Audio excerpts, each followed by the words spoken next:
नमस्ते। आज हमारे साथ बात करने के लिए जुड़ चुके हैं श्री राजेश पांडे जी। राजेश पांडे जी यूपी एटीएस और यूपी एसटीएफ के फाउंडर मेंबर्स में से एक हैं। आज मैं आपसे कुछ बात करने जा रहा हूं इस विषय में कि क्राइम और क्राइम की दुनिया के बारे में। जैसा कि सर भी किस्सा गोई करते हैं और आपको बता दूं कि आप इनके चैनल किस्सा गोई को आप जाके सब्सक्राइब कर सकते हैं यूट्यूब पे। सर डेली वीडियो अपलोड करते हैं। सर नमस्कार। नमस्कार सर, आपने इलाहाबाद के आप रहने वाले हैं और आपने बीएससी और जूलॉजी केमिस्ट्री बॉटनी से की है और उसके बाद आपने एमएससी बॉटनी से की है। तो सर आप में ये जुनून कहाँ से आया कि आपको पुलिस सेवा में जाना चाहिए? देखिए, ये जुनून जैसी इसमें कोई बात नहीं थी। आप जानते हैं जो लोग प्रतियोगी परीक्षाओं में अपना जो तैयारी कर रहे हैं उसकी, या जो बहुत समय से लगे हुए हैं, तो अब ये ऐसा नहीं कि हम आईपीएस में ही जाएंगे, हम पीपीएस में ही जाएंगे, हम इसमें ट्रांसपोर्ट में ही जाएंगे, आरटीओ ही बनेंगे, ऐसा कुछ नहीं है। इतनी गलाकाट प्रतियोगिता हो गई है किसी भी प्रतियोगी परीक्षा में कि आप जब उसमें सेलेक्ट होंगे तो सीटों के हिसाब से मेरिट आपकी डिसाइड होती है। अगर आपके बहुत अच्छे नंबर हैं, आप शुरू के 10, 15, 20 स्थान पे हैं तो आप एसडीएम होंगे। उसके बाद के स्थान पे हैं तो आप पीपीएस होंगे। इसी तरह से यूपीएससी में अगर आप सिविल सर्विस में सक्सेसफुल हुए तो टॉप 50 में अगर आप हैं तो आप आईएएस होंगे। उसके नीचे हैं तो आईपीएस होंगे। जो लड़के आईपीएस हो गए हैं या उसके नीचे आईआरएस हो गए हैं, या शुरू में जिन्होंने first preference Indian foreign service भरा है, तो उनको अगर निकाल दिया जाए तो आईएएस के नीचे आईआरएस और आईपीएस वाले भी लगातार बाद में देते हैं कि हम आईएएस हो जाएं। तो वो तो उनका पैशन माना जा सकता है, लेकिन अब ये सोच के कि नहीं साहब हम आईपीएस ही होंगे या आईपीएस ही करेंगे या पीपीएस ही करेंगे, अब ऐसा it is not a matter of choice, it is a matter of luck कि आप मेरिट में कहाँ रुकते हैं, कहाँ फंसते हैं। तो ये जुनून वाली बात नहीं थी। और रिसर्च कर ही रहा था मैं, रिसर्च एसोसिएट भी था, IARI में भी था। बस वहीं पर कुछ आपस में दोस्तों में ये सलाह, IARI जो कि पूसा इंस्टीट्यूट है, तो दोस्तों में सलाह मशवरा हुआ कि साहब हम लोग भी कंपटीशन देंगे और यहाँ जो फ्यूचर है वो बहुत समय लेगा, पीएचडी करने में बहुत साल लग जाएंगे, उसके बाद फिर वही नौकरी के लिए भटकना होगा। इस तरह की बातें जो उस एज ग्रुप में या जवानी में कह लें आप, या जब मैच्योरिटी पूरी नहीं होती है पढ़ाई करते समय, तो जैसे सबके दिमाग में आता है, हम लोगों के दिमाग में भी आया। और तभी फिर हम लोगों ने ये डिसाइड किया कि हम लोग वापस चलेंगे इलाहाबाद और वहीं पर यूपीएससी या यूपीपीएससी दोनों में से दोनों की तैयारी करेंगे, दोनों की परीक्षा देंगे। बाकी तो लक पर है और मेहनत पर है और भाग्य पर है। उस समय सर इलाहाबाद एक हब माना जाता था सिविल सेवाओं में जाने के लिए। नहीं, हब आज भी है। देखिए, बहुत ढेर सारे डेवलपमेंट हुए। इलाहाबाद यूनिवर्सिटी इधर नॉर्थ इंडिया में सबसे बड़ी यूनिवर्सिटी थी। जो उसका कैचमेंट एरिया था वो पूरा बिहार था, उड़ीसा। हमारे एक सीनियर थे, वो उड़ीसा के थे, मध्य प्रदेश के लड़के हमारे साथ थे। जब उसके बाद जेएनयू आ गया, तो जब लोग अपने घर से उड़ीसा से चल रहे हैं या बिहार से, तो उनको लगता है दिल्ली ही चलें, क्यों हम इलाहाबाद में रुकें। तो इस तरह से जेएनयू आ गया। फिर धीरे धीरे समय बदला, चंडीगढ़ यूनिवर्सिटी आ गई, दिल्ली यूनिवर्सिटी के तमाम कॉलेजेस बहुत बढ़िया करने लगे, तो लड़के वहाँ ऑप्ट आउट करने लगे, वहाँ जाने लगे। लेकिन ऐसा नहीं है कि पहले इलाहाबाद यूनिवर्सिटी ये हब था और अब नहीं है, ऐसा नहीं है। हो सकता है संख्या कभी 19 कभी 20 हो जाए, लेकिन अभी भी इलाहाबाद यूनिवर्सिटी से सिविल सर्विस में भी और यूपीपीसीएस में भी बहुत ढेर सारे लड़के हर साल सेलेक्ट होते हैं। जी, तो आप जब पहली पोस्टिंग आपकी as a circle officer, sir जहाँ तक मैं जानता हूँ, तो आप सोनभद्र में पोस्टिंग हुई आपकी। तो सर सोनभद्र में जाते ही आपने एनकाउंटर कर दिया।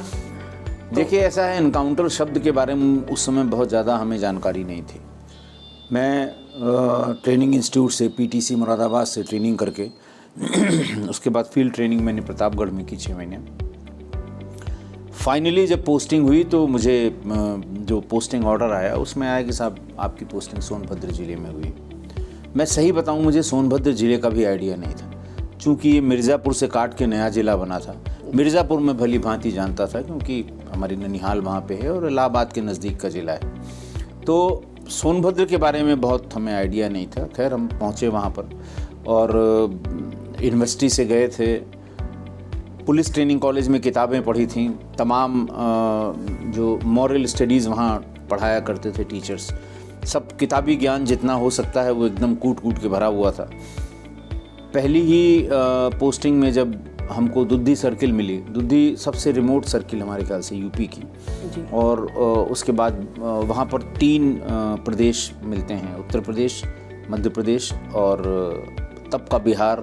अब शायद वो झारखंड हो गया होगा, लेकिन तब का बिहार उस समय में था। तो गढ़वा जो बॉर्डर का हमारा था ज़िला, भभुआ और गढ़वा, ये 2 ज़िले दुद्धी सर्किल से लगते थे। वहाँ गया था, वहाँ कुछ ऐसा हुआ कि हम पति पत्नी दोनों थे, माताजी पिताजी भी साथ में रहे, लेकिन उनकी मजबूरी है, बहुत दिन तक नहीं रह सकते थे। वो घर जाना था उन्हें, तमाम इलाहाबाद में जो छोटे मोटे काम होते हैं, हाउस टैक्स, वाटर टैक्स, बिजली का बिल, ये वो, उसके लिए उनको जाना पड़ गया। और एक दिन काफ़ी भीड़ भाड़ महिलाओं की, मैं ऑफिस में था, आई घर पे, मेरी पत्नी बाहर निकली, खाली भीड़ भाड़ देख के, महिलाएं सब घूंघट की हुई थीं। आदिवासी जैसा पहाड़ी इलाका है और बहुत वहाँ पर उद्दंडता बिल्कुल नहीं है। उस ज़माने में तो कतई नहीं थी कि महिलाएं आके शोर मचा रही हों या नारा लगा रही हों या बाहर आइए कह रही हों, ऐसा कुछ नहीं था। शांति से उन्होंने अपनी बात बताई और श्रीमती जी हमारी डर गई कि तो बड़ा ख़राब इलाका है। थोड़ी देर बाद मैं भी ऑफिस से आया और उन्होंने बताया कि भाई बाहर कुछ वहाँ तालाब के किनारे औरतें बैठी हुई हैं और वो जो बात बता रही थी मेरे तो सुनने काबिल नहीं है। खैर मैं बाहर निकला, उनसे बात की। उन्होंने बताया कि साहब देखिए इस तरह से है, यहाँ जो स्थानीय विधायक हैं उनके भाई ने इन बच्चियों के साथ ये किया है। तो स्वाभाविक था कि वो बिल्कुल नया खून, नई नौकरी, नई सर्विस, तुरंत यूनिवर्सिटी छोड़ के आना, तो ये लगा कि भाई ये तो कैसे लोग बर्दाश्त कर रहे हैं और कैसे हुआ। इंस्पेक्टर से मैंने कहा, इंस्पेक्टर ने कहा साहब 5-7 दिन बाद वोटिंग होनी है, बाद में देख लेंगे, ये ठीक नहीं है इस तरह से इसमें किसी तरह इंटरफेयर करना। तो खैर हम पीछे लगे उसके, मैं था, मेरा ड्राइवर था, एक हमारे चौकी इंचार्ज थे। और कुछ दिन पहले ही इसने एक रोड होल्ड अप किया था, एक देहात की बस में रॉबरी की थी। तो फिर पीछा किया गया इसका, गोली चली और ये मारा गया। 4 ही दिन बाद शायद वोटिंग थी वहाँ पर। सिटिंग विधायक का भाई था, इलेक्शन भी लड़ रहा था। तो अब फिर जब मौका देखने के लिए हमारे एसपी साहब आए, श्री KND द्विवेदी साहब, मेरे पहले एसपी थे और बहुत ही सीजन्ड आदमी थे, पुराने आदमी थे। पब्लिक के सामने तो कुछ नहीं कहा, लेकिन जब वो भीतर ले गए गेस्ट हाउस में तो उन्होंने बहुत ज़्यादा नाराज़गी व्यक्त की कि ये इस तरह नहीं किया जाता, इलेक्शन 4 दिन बाद है, ऊंच नीच हो जाएगी, कोई कौन जवाब देगा इस तरह का, और तुम्हें ऐसा करना था तो मुझे बताना चाहिए था, मैं तुमको गाइड करता। अभी 4 दिन की नौकरी नहीं हुई और तुमने इनकाउंटर शुरू कर दिए। तो सच बात तो ये है कि मैं नहीं जानता था कि ये क्या होता है इनकाउंटर। इसीलिए जो उसके प्रोसीजर्स थे वो फिर उसको समझने के लिए मुझे एक सीनियर सर्किल अफसर वहाँ पे थे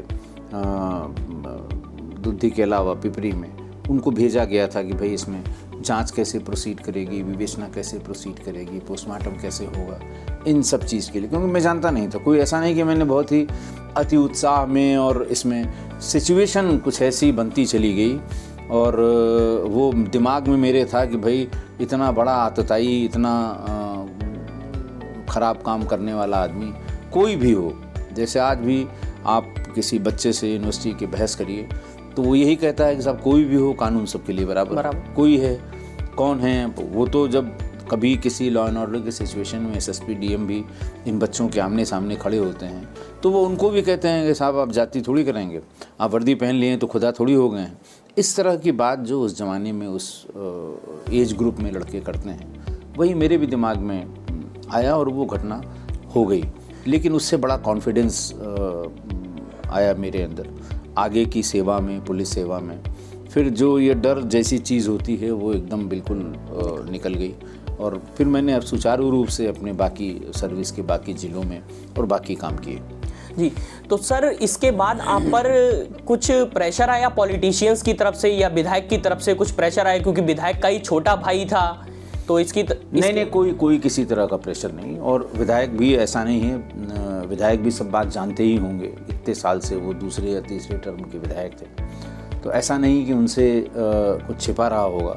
और न तो उन्होंने कोई शिकायत की। उसके बाद भी तमाम बार जब मैं लखनऊ में एसपी सिटी था और वो आते रहते थे, यहाँ पे मिलते थे, कभी उन्होंने इस बारे में मुझसे कोई जिक्र नहीं किया, किसी तरह का जिक्र नहीं किया। जी, उसके बाद आप जौनपुर, आजमगढ़ और लखनऊ में पोस्टेड रहे थे। हाँ, वहाँ से मैं गया था तो सीओ सिटी जौनपुर हुआ था, फिर वहाँ से ट्रांसफ़र हुआ था सीओ सिटी आजमगढ़ हुआ था, फिर राष्ट्रपति शासन लग गया, फिर आजमगढ़ से मुझे लखनऊ में सभी सीओज़ का तबादला हुआ और इधर उधर से सब 4-5-6 सीओज़ लाए गए, उसमें मैं भी आ गया। आते ही मैं सीओ महानगर हुआ यहाँ पर। आजमगढ़ और जौनपुर में सर आपके सामने क्या क्या चुनौतियां सामने आईं और किस तरह से फिर आपने उनका सामना किया? देखिए, आजमगढ़ और जौनपुर ये दोनों बहुत अलग अलग है। जैसे जौनपुर में शिक्षा का स्तर बहुत बढ़िया है। जौनपुर में हमारे ख्याल से बिहार की जुडिशरी और उत्तर प्रदेश की जुडिशरी में बहुत ढेर सारे प्रतिशत में लोग जौनपुर के और आजमगढ़ के हैं और पढ़े लिखे लोग हैं। लेकिन आजमगढ़ में दिक्कत ये थी कि आजमगढ़ में बहुत ढेर सारा पैसा गल्फ़ कंट्रीज से, बहुत ढेर से लोग कमाने के लिए, अपने जीविकोपार्जन के लिए मुंबई भी चले गए और गल्फ़ में भी चले गए। तो वहाँ लोगों के पास पैसा ज़्यादा हो गया। तो पैसा जिन जिन अपराधों को जन्म देता है, वहाँ पर माफिया संगठन हो गए, ज़मीन के झगड़े बहुत ज़्यादा हो गए, मर्डर्स बहुतायत में होने लगे। तो इस तरह से जब भी जहाँ कहीं भी पैसा अचानक ज़्यादा हो जाएगा तो जो पैसे से संबंधी अपराध हैं वो वहाँ पर बढ़ने लगे। और ज़माना तो खैर उस समय बहुत ख़राब था कि 91, 92, 93 में जो 1993 ब्लास्ट मुंबई में हुआ, बहुत ही ख़राब ज़माना इसलिए था क्योंकि उस समय जो बहुत ढेर सारे आपराधिक प्रवृत्ति के लोग राजनीति में आ गए थे और राजनीति में आने के बाद वो अपनी प्रवृत्ति छोड़ नहीं पा रहे थे, पब्लिक परेशान थी, तो वो समय तो बहुत ख़राब था। लेकिन जौनपुर और आजमगढ़ में ये डिफरेंस है। जौनपुर में अपराध की जो वो, चूँकि पढ़ाई बहुत ज़्यादा है, क्योंकि वहाँ पर साक्षरता की दर बहुत ज़्यादा है। हर आपको 10-12 किलोमीटर पे डिग्री कॉलेज मिलेगा, इंटर कॉलेज मिलेगा और लोगों में पढ़ाई के प्रति बहुत अवेयरनेस है। वहीं का वो गांव है माधोपट्टी, जहां हर घर में एक IAS है, एक IPS है। तो ये उदाहरण दिए जाते हैं वहाँ पे कि वहाँ पर कितनी जागरूकता है पठन पाठन के प्रति। इस वजह से जौनपुर और आजमगढ़ में दोनों जगह समस्याएं बिल्कुल अलग थी। क्योंकि आज भी सर आजमगढ़ जो है वो अबू सालेम के उससे बदनाम है कि 1993 में जो हुआ मुंबई में, उसके बाद से आज भी आजमगढ़ के लोगों को बड़ी एक तिरछी नज़र से देखा जाता है कि आजमगढ़ से हैं आप। देखिए, ऐसा है ना, आजमगढ़ अबू सलेम के बाद तो उस ज़माने में थी जब हम लोग थे। आजमगढ़ के बाद फिर आजमगढ़ हब हो गया था इंडियन मुजाहिदीन का। आप जानते होंगे कि इंडियन मुजाहिदीन के सारे एक्टिव मेंबर्स, उन सब की ओरिजिन आजमगढ़ की थी। और इंडियन मुजाहिदीन में जो सीरीज़ ऑफ ब्लास्ट शुरू किए एक तरफ से एक तरफ तक, आप गिनती नहीं कर सकते हैं। बेंगलोर का ब्लास्ट, सूरत का, अहमदाबाद का, ये सारे ब्लास्ट, यहाँ लखनऊ फैज़ाबाद में कोर्ट का ब्लास्ट, ये सारे ब्लास्ट इंडियन मुजाहिदीन में किए। और एजेंसीज़, पुलिस, STF और ATS उस समय तक लोकेट ही नहीं कर पाई। जब ये वहाँ पर दिल्ली वाला एनकाउंटर हुआ, तब जाकर ये बात खुली कि इंडियन मुजाहिदीन एक संस्था है। क्योंकि ये ब्लास्ट करने के तुरंत बाद मेल भेजा करते थे सभी बड़े TV चैनल्स को, सभी बड़े अखबारों को भेजते थे और एजेंसीज परेशान होती थी कहाँ से आया है। तो ये सब था। इंडियन मुजाहिदीन का भी की ओरिजिन आजमगढ़ से हुई।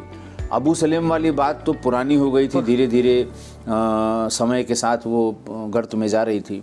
लेकिन जो ये सबसे लेटेस्ट है इंडियन मुजाहिदीन, तो इसने और आजमगढ़ को बदनाम किया। आजमगढ़ के बारे में लोगों की राय अलग हो गई और अब फिर ये कहा जाने लगा कि साहब ये तो गढ़ हो गया है बिल्कुल, इस तरह की एक्टिविटीज़ का। लेकिन जौनपुर के साथ ऐसा कभी नहीं हुआ था। जी सर, 1998 में UP STF का गठन क्यों करना पड़ा? उत्तर प्रदेश पुलिस को? देखिए, हम लोग उस समय वहाँ आजमगढ़ से आ गए थे लखनऊ में। मैं पोस्टेड था जिस समय ये हुआ है गठन इसका। तो पहले सीओ महानगर हुआ, सीओ महानगर के बाद सीओ हजरतगंज हुआ, फिर सीओ कैसरबाग हो गया। उसी बीच में ये जो संगठित अपराध था, देखिए आतंकवाद तो एक हो गया, संगठित अपराध भी उस समय अपनी चरम पर था। श्री प्रकाश शुक्ला नाम का एक बदमाश था, गैंगस्टर था। वो उस ज़माने में उसने पहले गोरखपुर से शुरू किया, फिर धीरे धीरे लखनऊ में पैठ बना ली और लखनऊ में कई एक बहुत बड़ी हत्याएं कर दी उसने। वीरेंद्र शाही जी की हत्या उसने की यहाँ पर इंदिरा नगर में। इसके अलावा दिलीप होटल में उसने फायरिंग की। और उसके अलावा विवेक श्रीवास्तव, यहाँ का जो सबसे बड़ा लॉटरी का व्यवसायी था, उसको लाठूस रोड पे मार दिया।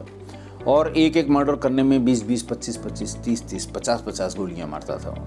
उसने एक दहशत बना दी। हजरतगंज चौराहे पे भी किया। मतलब लखनऊ में कई घटनाएं हो गई और ऐसा लग रहा था कि ये रुकने का नाम नहीं ले रहे हैं। और जब ये कुणाल रस्तोगी, के रस्तोगी के यहाँ सोलोमन एंड सोलोमन कंपनी बड़ी थी दवा की, उनके बेटे की किडनैपिंग के चक्कर में उनको गोली मार दी, उनकी हत्या हो गई, बेटे को किडनैप करके ले गया। तब ये अचानक एकदम से ये मामला ऐसा ख़राब हुआ, ये मामला इस तरह से इसने तूल पकड़ा कि ऐसा लगा कि नई, तो राजीव रतन शाह साहब उस समय प्रमुख सचिव गृह थे, अजय राज शर्मा साहब एडीजी थे और कल्याण सिंह जी की सरकार थी और ऐसा लगा कि ये तो बिल्कुल आफत ही हो गई है। तब ये डिसाइड किया गया कि एक कोई यूनिट छोटी सी ऐसी बनाए, क्योंकि इसकी जो घटनाएं थीं वो बिहार में भी थीं, दिल्ली में भी थीं, उत्तर प्रदेश में भी थीं, पूर्वी उत्तर प्रदेश में भी थीं, पश्चिमी उत्तर प्रदेश। तो जिलों की पुलिस आपस में कोऑर्डिनेट नहीं कर पाती थी इसके मूवमेंट को, या इसके जो क्राइम हुए हैं जिस ज़िले में होता था वो फ़ौरन सभी ज़िलों में भेज के पता करता था, फिर अगले ज़िले में हो गया तो वो अपने यहाँ से भेजते थे। तो ये तय किया गया कि एक छोटी सी यूनिट, फिर उस यूनिट का नाम स्पेशल टास्क फोर्स दिया गया। अजय राज शर्मा साहब उसके एडीजी हुए, अरुण कुमार साहब उसके एसएसपी रहे, सत्येंद्रवीर सिंह साहब एडिशनल एसपी थे उस समय, मैं उस समय सर्किल अफसर था। बहुत थोड़े से 17 लोगों से एक छोटी सी यूनिट की शुरुआत की गई कि भाई हम सिर्फ और सिर्फ श्री प्रकाश, क्योंकि 6 महीने का ही समय उसमें दिया गया था। जो शासनादेश जारी हुआ था एसटीएफ के गठन का, वो ये था कि 6 महीने तक आपको ये समय दिया जा रहा है कि आप प्रदेश में जो ऑर्गेनाइज क्राइम है इसका पता करें, इसका सफाया करें और कोशिश करें कि इससे जुड़ी बाकी चीज़ें हैं, जैसे फेक करेंसी नोट्स है, आर्म्स की स्मगलिंग है, बड़े स्मगलर्स आर्म्स के हैं, इस तरह से जो फंडिंग करने वाली गतिविधियां हैं उन पर भी लगाम लगाई जाए। थोड़ा समय था, एक टारगेट था, हम 17 लोगों ने मिलके, और फिर जैसे जुनून है, जुनून आता गया और सामने सिर्फ एक ही टारगेट दिखाई देता था कि हमें ये काम करना है। सर उस समय कम्युनिकेशन में बड़ी प्रॉब्लम आती रही? बिल्कुल कम्युनिकेशन कुछ नहीं था उसी समय, बिल्कुल नया मोबाइल फ़ोन शुरू हुआ था और आम आदमी की पहुंच के बाहर था। और पहली बार हम लोगों ने, श्री प्रकाश ने ही पहली बार दिलीप होटल में जब उसने गोली चलाई, तो दिलीप होटल की घटना के बाद उसने मोबाइल फ़ोन से भानु मिश्रा के घर वालों को फ़ोन किया था। हम लोग बहुत परेशान हुए, सारे पीसीओ देख डाले कि भाई फ़ोन कहाँ से किया गया 5 मिनट बाद। घटना से 5 मिनट की दूरी पर जितने पीसीओ थे सब सारे रिकॉर्ड देख लिए, तब पता लगा कि साहब ये तो मोबाइल फ़ोन से किया है। फिर उषा फ़ोन था उस समय में, हम लोगों ने जाके जानने की कोशिश की कि भाई इसमें तार भी नहीं है, कुछ नहीं है, कैसे पता लगेगा। धीरे धीरे उसकी टेक्नोलॉजी का पता लगना शुरू हुआ। फिर अगले साल में, साल भर बाद हम लोगों ने उसको सुनना भी शुरू किया। तो इस तरह से वो पहली घटना थी एसटीएफ में कि हम लोगों को मोबाइल की जो टेक्नोलॉजी है उसके बारे में जानकारी हुई और मोबाइल का इस्तेमाल अपराधी कर रहे हैं, तभी पहली बार हम लोगों को इसकी जानकारी हुई थी। इससे पहले हम श्री प्रकाश शुक्ला के एनकाउंटर के बारे में बात करें, इससे पहले हम आते हैं मुन्ना बजरंगी के एनकाउंटर के ऊपर। सर जो मुन्ना बजरंगी का एनकाउंटर हुआ तो उसमें क्या था कि मुन्ना बजरंगी कैसे पुलिस के, देखिए ऐसा है ना, ये बिल्कुल एसटीएफ नई बनी थी और हम लोगों को ऐसा नहीं था कि सिर्फ एक ही टारगेट दिया गया श्री प्रकाश का, कौन किससे कहाँ जोड़ा हुआ है। तो जो जितने इनाम वाले अपराधी थे या जो इससे किसी भी तरह से जुड़े हुए थे, सब अपराधियों के बारे में कहा गया कि उन अपराधियों का हम लोग उनको ट्रैक करें, उनको ट्रेस करें, उनको कानून तक ले आएँ तो उसमें मुन्ना बजरंगी उस समय बड़ा अपराधी था और बड़ी बड़ी हत्याएं उसने जौनपुर में की थी। तो हम लोगों ने उसकी लोकेशन पश्चिमी उत्तर प्रदेश में मिली थी। सत्येंद्रवीर सिंह साहब और एक इंद्रजीत तेवतिया डिप्टी एसपी थे, स्वर्गीय हो गए बेचारे। तो इनको वहाँ के लोकल कॉन्टेक्ट से पता लगा कि ये कहीं हरियाणा में आके रुका हुआ है। सब लोग वहाँ पहुँचे, सूचना बिल्कुल सही थी। सत्येंद्र गुजर एक उनके साथ और था जो जिस पे करीब उस ज़माने में 5,000 का इनाम था और वहाँ का बड़ा बदमाश था। इन्फॉर्मेशन सही थी, मुखबिर से सूचना थी, क्योंकि उस समय उतना डेवलपमेंट सर्विलांस का नहीं हुआ था। और फिर हम लोगों ने पीछा किया। दिल्ली की बिल्कुल सीमा में घुसते घुसते वो एक पेट्रोल पंप है, वहाँ पर उसने पेट्रोल भराने के लिए जैसे ही गाड़ी पेट्रोल पंप के भीतर की, हम लोगों को मौका मिला कि अब इसको यहीं घेर लेना उचित होगा, नहीं हाईवे पे भागते भागते ये किधर चला जाएगा, मुश्किल होगा। वहीं पर फिर जैसे ही उसने देखा कि ये तो पुलिस वाले हैं, AK-47 इनके पास, उसने भी फायर करना शुरू किया, हम लोगों ने भी फायर किया। इसी क्रॉस फायरिंग के बीच में एक दिल्ली के हेड कांस्टेबल के कंधे पर लग गई गोली।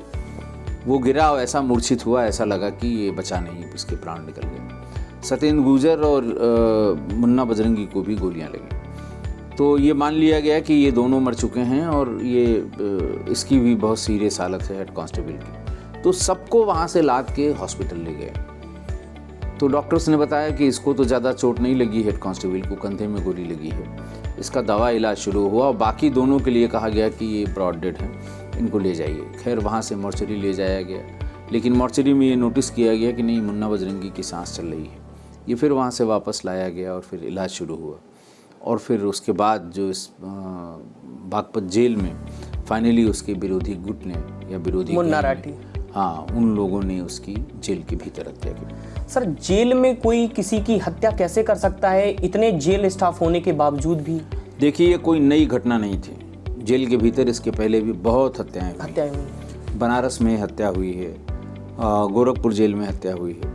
ये सब पिछले 15-20 साल के रिकॉर्ड अगर आप देखेंगे तो जब आ ही गया आदमी इस पर कि हमें इसे मारना ही है, तमाम लूप होल हैं। सामान जो भीतर जाता है, कुछ जेल कर्मी भी उसमें थोड़े से पैसे के लालच में सामान भीतर, आखिर जब सारी चेकिंग थी तो भीतर पिस्टल कैसे पहुंच गई? तो कोई न कोई किसी न किसी रास्ते से तो ले आया ना। कोई बहुत जगह मैनुअल चेकिंग भी है, बहुत जगह इलेक्ट्रॉनिक चेकिंग भी है, लेकिन तरीका भी वही लोग बताते हैं कि कैसे इसको ओवरकम करेंगे, कैसे भीतर तक ले आएंगे। तो ये कोई नई बात नहीं है कि पहली बार मुन्ना बजरंगी को बागपत जेल में अपराधियों ने जेल के भीतर मार दिया। बहुत बड़ी बड़ी वारदात जेल के भीतर हुई हैं और जेल के भीतर हत्याएं जो हुई हैं वो मैंने किस्सा गोई के अपने तमाम अंक में इनके बारे में बताया है। कभी आप उसे देखेंगे तो आपको अंदाज लगेगा। जी, तो श्री प्रकाश शुक्ला की बात करें अगर, तो क्या सर ये सच है कि श्री प्रकाश शुक्ला ने कल्याण सिंह जी की, जो कि उस समय के मुख्यमंत्री थे उत्तर प्रदेश के, उनकी सुपारी ले ली थी? देखिए, ऐसा है ना, ये जो बात हुई थी उनकी सुपारी ली थी कि नहीं ली थी, ये अजय राज शर्मा साहब की और माननीय मुख्यमंत्री श्री कल्याण सिंह के बीच की बात हुई थी। उस समय उनकी पोस्टिंग थी सीतापुर में पुलिस ट्रेनिंग कॉलेज में। अजय राज शर्मा साहब, उनको बुलाया गया। कल्याण सिंह साहब ने उनसे ये बताया और शायद यही बताया कि मेरी जानकारी के हिसाब से ऐसा ऐसा उसने किया है, कल आप आके ज्वाइन करिए और एक अपनी टीम बनाइए। और अब इसने अति कर दी है, अंधेर कर दिया है और इसको ही should be brought to book. तो ये उनके बीच में बात हुई और जो बात हम लोगों को जानकारी है वो यही है कि उसने इनको और इनके करीबी, ज़्यादातर इनके करीबी पॉलिटिकल आदमी हैं, वो उनको टारगेट करना चाहता था, जिससे ये मैसेज जाए कि मुख्यमंत्री जी भी सुरक्षित नहीं है। कुछ इस तरह की बात थी और बाद में इसको यही कहा गया कि साहब मुख्यमंत्री की उसने सुपारी ले ली थी। तो ये बात थी और ये बहुत सनसनीखेज बात थी। आप किसी मुख्यमंत्री के बारे में कोई चैलेंज कर दें, कितना मन किसी का कैसे बढ़ सकता है? बढ़ सकता है। तो ये इसलिए फिर बहुत सीरियसली उतने ही थोड़े से लोगों ने, हम लोगों ने, और मेहनत करके और उसके साथ वही किया जो होना चाहिए था। जी, तो इसकी प्लानिंग कैसे हुई सर? क्योंकि श्री प्रकाश शुक्ला एक जिले से दूसरे जिले में, नहीं देखिए, उसी समय शायद सर्विलांस सिस्टम की भी शुरुआत हुई। मैंने आपको बताया कि पहली बात तो उसकी कोई सूचना देने वाला नहीं था। सर्विलांस बिल्कुल नया नया शुरू हुआ था, उसके तमाम जो जुगाड़ यंत्र होते हैं वो हम लोगों के पास थे। आज की तरह इतना एडवांस नहीं था कि आपने उनको रिक्वेस्ट भेजी और उन्होंने जिस कॉल को आपको सुनना है उस कॉल को आपके नंबर पे डाइवर्ट कर दिया, आप रिकॉर्ड करने लगे, सुनने लगे। पहले ऐसा नहीं था। एक छोटा सा हम लोगों ने यंत्र बनवाया था, अरुण कुमार साहब ने और मैंने, जो स्विच में लगा के और फिर जो नंबर हमें सुनना है उस नंबर को हम लेके सुना करते थे। लेकिन अब की तरह नहीं है कि आप अपने मोबाइल फ़ोन पे उसको डाइवर्ट किए हैं और उसे सुनते जा रहे हैं, अपना काम करते जा रहे हैं। वो स्विच में जाने 2 ही मोबाइल फ़ोन थे, उषा और एसआर। उनके स्विच रूम में बैठ के संबंधित, और कभी कभी जो बहुत ओल्ड सीरीज़ के नंबर थे वो उसको सुनने के लिए मेरठ वाले स्विच में जाना पड़ता था। तो उस समय भी शुरुआत हुई थी, लेकिन कोई सोच भी नहीं सकता था कि बिना तार के इस यंत्र को कोई सुन भी लेगा, क्योंकि सामान्य रूप से आदमी के मन में धारणा थी कि टेलीफोन के तार में वो पुलिस कटिया लगा के और नीचे उसको सुन लेती है या कहीं ले जाके सुन लेती है। तो इसलिए किसी को ये अंदाज नहीं था कि ऐसा भी हो सकता है। तो इसलिए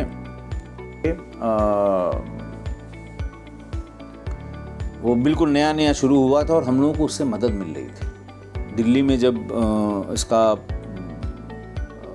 जो हम लोगों ने फाइनली जो हम लोगों का आमना सामना हुआ जिसमें ये मारा गया, दिल्ली से गाजियाबाद की तरफ से भी आ रहा है, तो वो जो है वो दिल्ली पुलिस चूँकि हमसे थोड़ा आगे थी, क्योंकि वहाँ पर mobile phone Uttar Pradesh east circle की अपेक्षा हमारे ख्याल से साल भर पहले आ गया था। तो वहाँ उनके पास, उनको पहले से उन्होंने जान लिया था, उनको सहूलियत थी, उनसे हम लोगों ने मदद लेके वो टेलीफोन नंबर लगवाए थे, सुन रहे थे।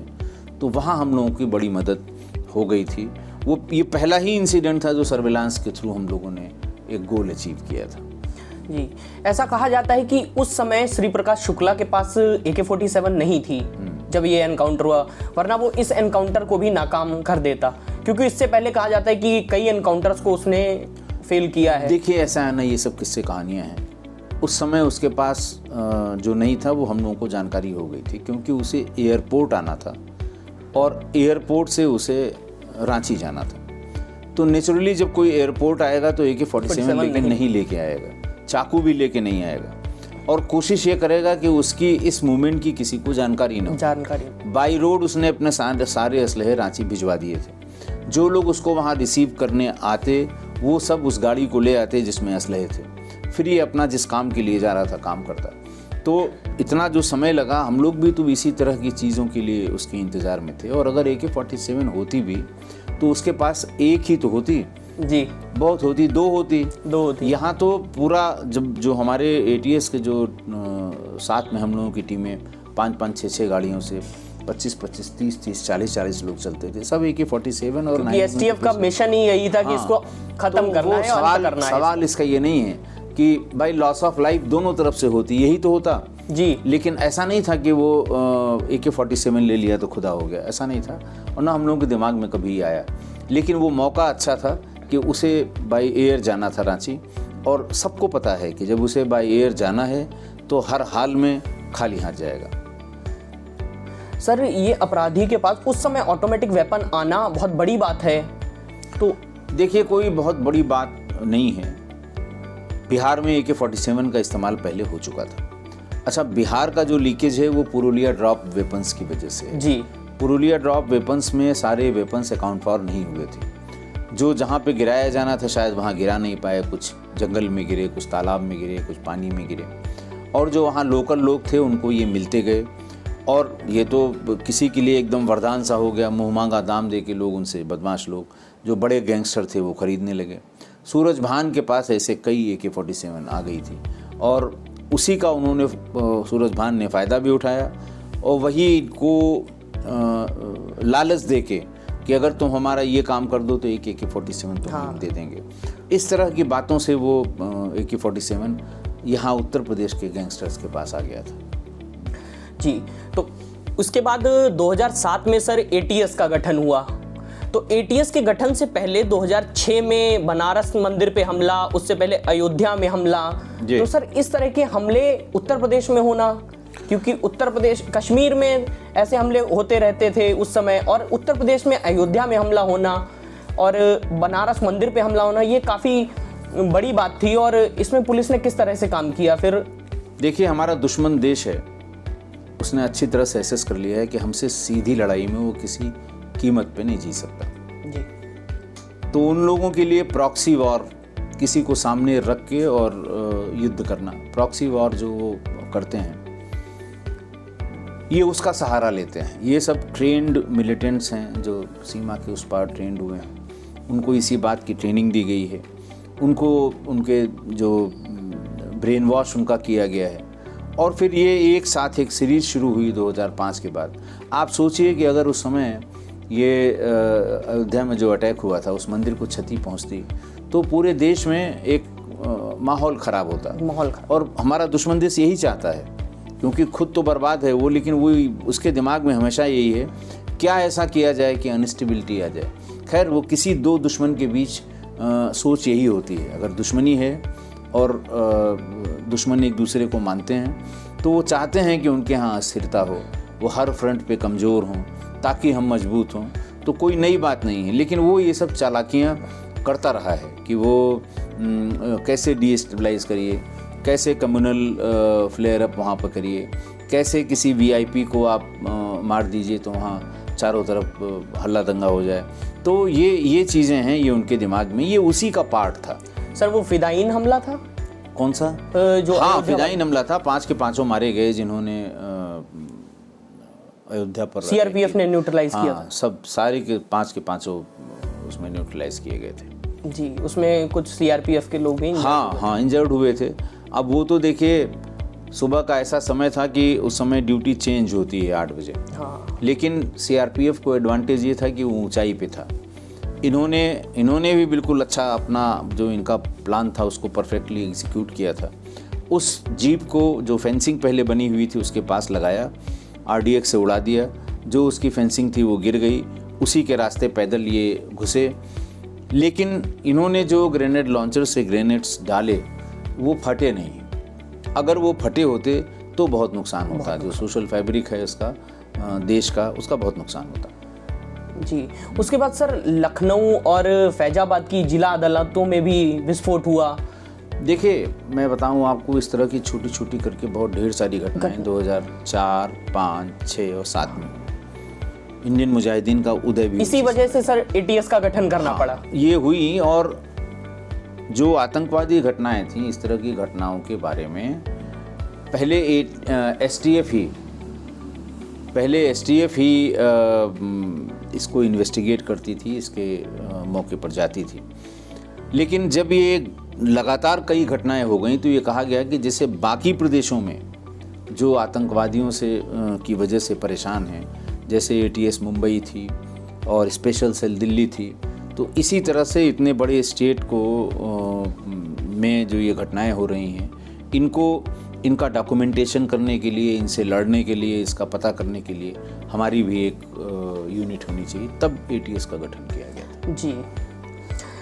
सर, उसके बाद जो बीरेन शाही पर हमला हुआ इंदिरा नगर में, उस पर थोड़ा प्रकाश डालिए। नहीं, तो मैंने आपको पहले ही बता दिया है कि वो लखनऊ की घटनाओं में एक बड़ी घटना वो भी थी, बीरेन शाही की सुबह की ये घटना। हाँ, सुबह उस समय स्प्रिंगडेल स्कूल था, वहाँ पे छोटे बच्चों का स्कूल है, उसका रिजल्ट डे था और बच्चे भी आए थे, उनके पेरेंट्स भी आए थे, 300-400 लोग थे। और फिर वो एक जगह से निकल के दूसरी जगह शाही जा रहे थे। ये पहले से घात लगाए खड़े हुए थे, इनको पता थी कि ये इस घर से निकलेंगे, इस घर को जाएंगे, और वहीं उन्होंने उनको बहुत ढेर सारी गोलियां मारी, उलट पलट के गोलियां मारी। और जब ये इंश्योर कर लिया कि अब इसमें, क्योंकि इसके पहले भी 2 बार ये लोग उस पर हमला कर चुके थे शाही पे, और दोनों ही बार अनसक्सेसफुल हुए थे। 7 के लोग मारे गए थे, शाही बच गए थे। तो इस बार वो कोई रिस्क नहीं लेना चाहता था, उसने बिल्कुल ख़त्म करने के बाद ही ये वहाँ से गया। सर, ये हम जानना चाहेंगे, जैसे कि बहुत सारे लोग होंगे जो किस्सा गोई देखते होंगे। सर, बहुत अच्छी किस्सा गोई सर स्टोरी टेलर कहा जा सकता है। स्टोरी टेलिंग है किस्सा गोई। तो सर का जो इस कहानी कहने का जो तरीका है वो बहुत ही अच्छा है, और आप जाके विजिट कर सकते हैं किस्सा गोई नाम से ही सर आपका यूट्यूब चैनल है जी। तो सर, किस्सा गोई की शुरुआत कैसे हुई? देखिए, ऐसा था, ये जब पहला वाला लॉकडाउन हुआ तो बड़ा तगड़ा था, आप जानते होंगे, 2019। हाँ, कि कोई भी अपने घर से नहीं निकल रहा था, ऑफिस सारे बंद हो गए थे, और क्राइम बिल्कुल बंद हो गया था। न तो कोई प्रार्थना पत्र लेके आ रहा था, हम लोग ऑफिस बस बैठते थे या तो फिर जो ये कंटेनमेंट जोन्स बन रहे हैं इनको देखने जाते थे। बिल्कुल खाली हो गए थे, कोई काम नहीं रह गया था। तो इसी बीच में ये प्रधानमंत्री जी का एक स्लोगन आया कि आपदा में अवसर तलाशा जाए, और कुछ उन्होंने ये भी बताया कि देखिए इस बीच में जो लोग खाली थे उन्होंने ये काम किया। तो उसी दिन, जिस दिन उन्होंने ये बताया था प्रधानमंत्री जी ने, उसी दिन मैंने फेसबुक पे एक 2 मिनट का 2.5 मिनट का वीडियो अपलोड किया था कि मैं चाहता हूँ कि मैं नौकरी जब से पुलिस की शुरू की है तब से पुलिस में जो इंसिडेंट्स हुए हैं या जो मेरी पर्सनल जानकारी में है मैं लोगों से शेयर करूं, क्योंकि अब बहुत जल्दी मैं रिटायर होने वाला हूं। फिर उसके बाद कोई साधन ऐसा नहीं मिलेगा कि हमने पुलिस में क्या किया है ये लोग जान पाएँ। अच्छा, सुनने वाले लोग भी खाली थे, उन्होंने कहा साहब बिल्कुल कहिए, बिल्कुल कहिए, बिल्कुल कहिए। तो मैंने पार्ट 1 से शुरू किया ये जी। और वो पार्ट 1 वही था कि जब मैं ट्रेनिंग इंस्टीट्यूट से सीधे सोनभद्र पहुंचा था। फिर उसको धीरे धीरे आगे बढ़ाते गए। फिर वो आज लगभग 400 प्लस एपिसोड किस्सा गोई के हो चुके हैं। 400 प्लस। वो IPS राजेश पांडे हमारा जो आईडी है, चैनल, बेसिकली चैनल का नाम IPS राजेश पांडे है, लेकिन उसमें सिर्फ किस्सा गोई, वो भी हमसे रिलेटेड, यानी हम जहाँ जहाँ तैनात रहे हैं वहाँ से रिलेटेड जो क्राइम है, केवल क्राइम स्टोरीज़ हैं, केवल क्राइम के इंसिडेंट हैं जी। इसके अलावा सर, जब आप यूनाइटेड नेशंस की पीस कीपिंग फोर्स में थे, वहाँ पे आपको मेडल मिला, और तो सर वो बड़ा बहुत अच्छा एक्सपीरियंस था। कोसोवो गए थे हम, United Nations mission, peace mission for Kosovo. तो उसमें 30-32 देशों के पुलिस अधिकारी वहाँ जाते हैं। वहाँ पर यूनाइटेड नेशंस ने कोसोवो जो यूगोस्लाविया से अलग हुआ था, बल्कि हम तो सौभाग्यशाली हैं कि जिस समय हम साल भर के लिए वहाँ थे उसी बीच में कोसोवो ने अपनी आज़ादी प्राप्त की थी।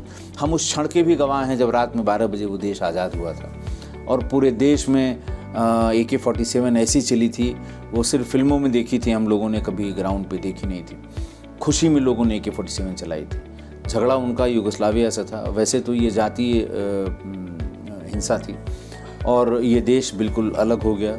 इतने ढेर सारे देशों के पुलिस अधिकारियों के बीच समन्वय बना के वहाँ पर शांति के लिए काम करना बहुत ही विरला, बड़ा अनूठा एहसास था ये, और बहुत कम ऐसा पुलिस अधिकारियों को इस तरह का प्राप्त होता होगा अवसर, और जिनको भी प्राप्त हुआ है उन्होंने ज़रूर उसको अपनी यादों में संजो के रखा होगा।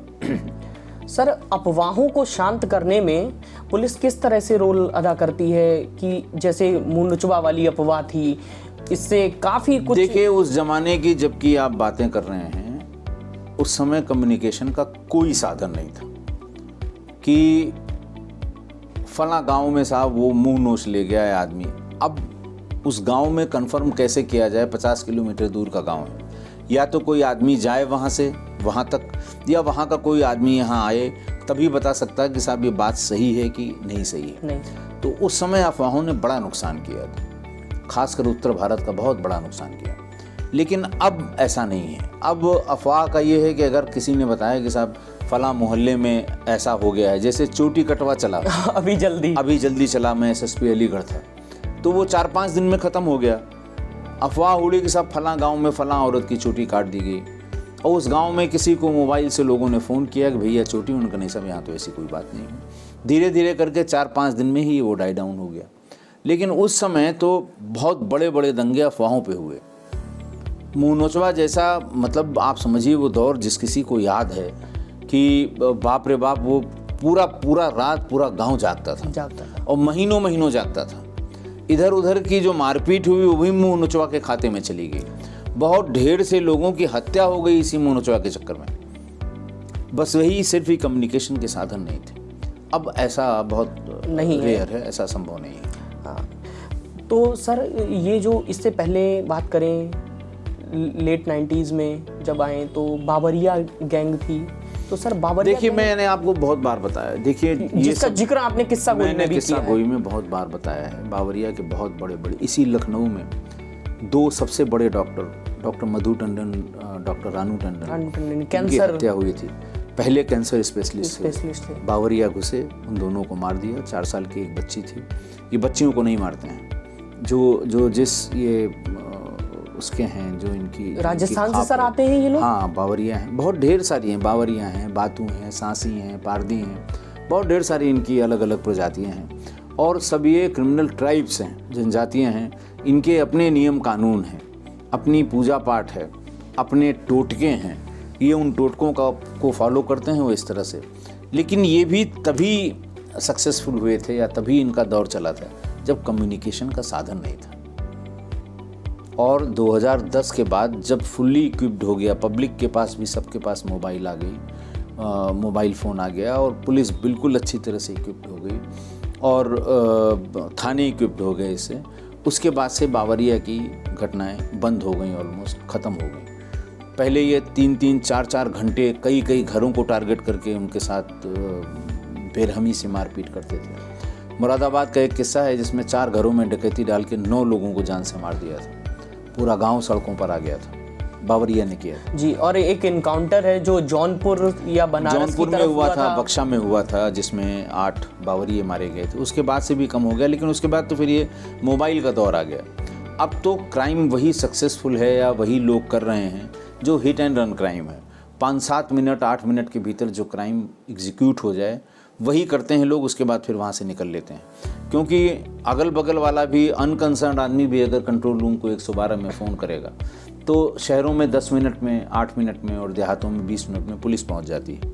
तो यही पीरियड है जिसमें वो क्राइम करके और भाग सकते हैं। और ये बावरिया, डकैती, ये सब जो जितने बड़े पुराने ट्रेडिशनल क्राइम हैं, ये सब 4-4, 5-5, 8-8 घंटे हुआ करती थी। तो वो उनका सबका दौर अब ख़त्म हो गया है जी।